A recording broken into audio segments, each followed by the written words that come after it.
Welcome back, grade 11s. Now, let's continue with our third concept, which is the challenges of the macro environment. We have changes in income levels, political changes, contemporary legislation, labor restrictions, micro-lending, globalization or international challenges, social values and demographics, and socio-economic challenges. Again, for this lesson, we are going to focus on 4 challenges, but that does not necessarily mean that these other challenges are not important. They are important as the four that we are going to discuss in this lesson. Let's get to it. Change in income levels. Changes in customers' income levels may lead to reduced consumer spending, which result in lower profits for businesses. What does it mean? It simply means that, obviously, if there are changes in the income of our customers, obviously, they are going to spend less, meaning they are going to buy less of our products than they did before. For instance, if we had COVID-19 in 2020, whereby people were retrenched, some were no longer working the same hours as they used to before they had a reduction of working hours. So they didn't get the same salary that they were getting before. So that change in income made customers not to buy whatever it is that they wanted, but they focused more on what they needed. So it became a challenge for us as businesses to make the profits that we were making before the change in income level of customers.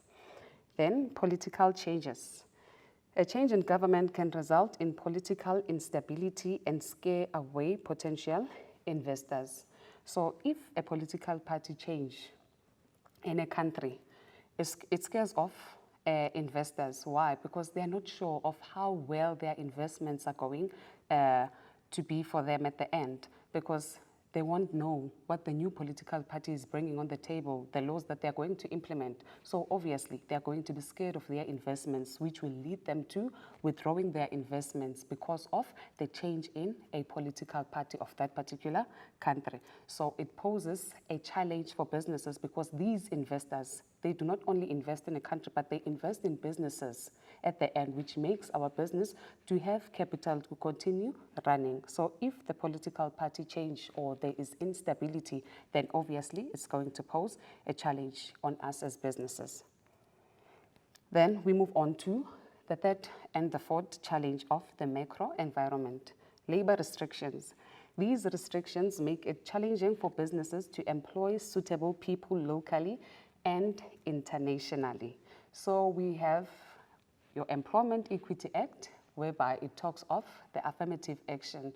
It talks of giving first preference to those who are previously disadvantaged. So these acts, the act like this one, makes it difficult for business to find suitable candidates locally and internationally, because businesses have to comply with this act, specifically EEA, because if the business does not comply, then there are going to be penalties that are going to be posed on a business, of which it's not something that we are looking forward to as a business, because we need to make profit. So these acts, they make it very difficult for businesses to find suitable candidates locally and internationally.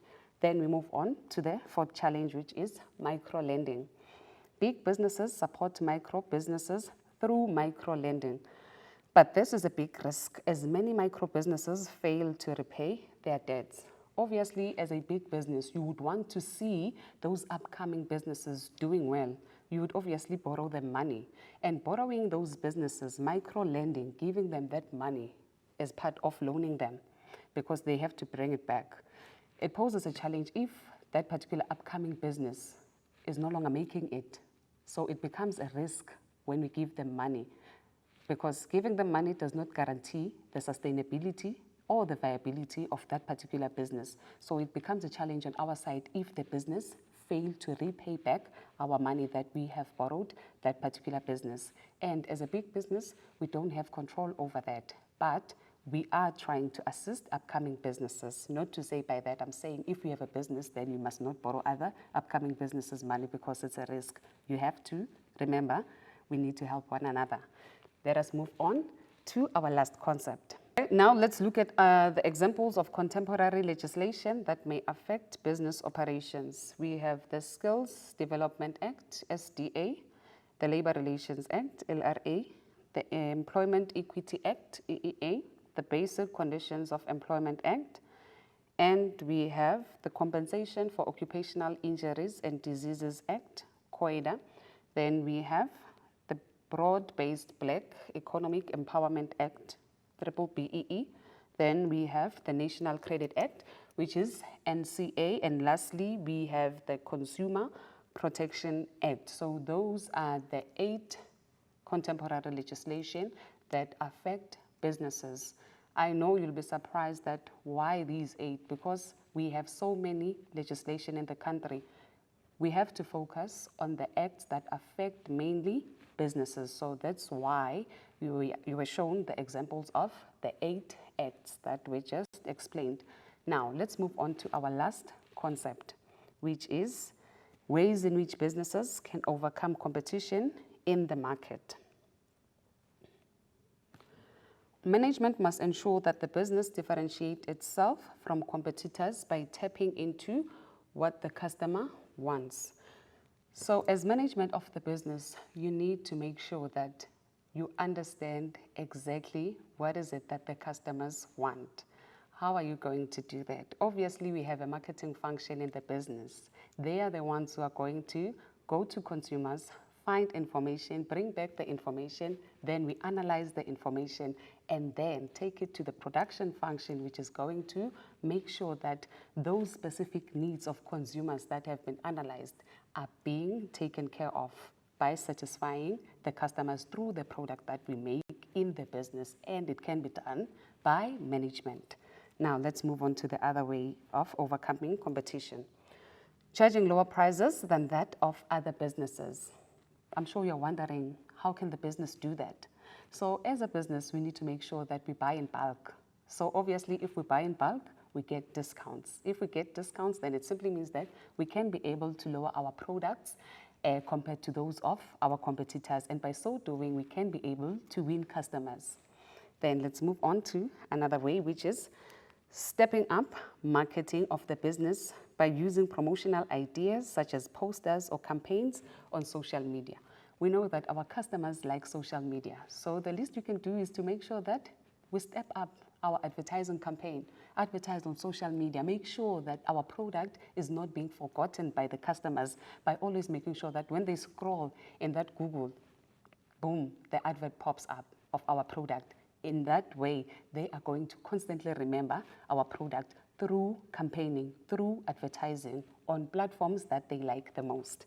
Then let's move on to the last way of overcoming competition. By being the best employer that has well-trained and knowledgeable staff members, this creates a better working atmosphere. Obviously, if our employees are knowledgeable, they are well-trained, what's going to happen in that business? Obviously, customer or client satisfaction is going to be the key of that business. They are going to be able to satisfy the needs of the clients because they are well trained, they are knowledgeable, they know how to treat the customer, they know where the products are. So it's easy to take the customer from one aisle to another aisle because they are knowledgeable of the products that we are providing in the business.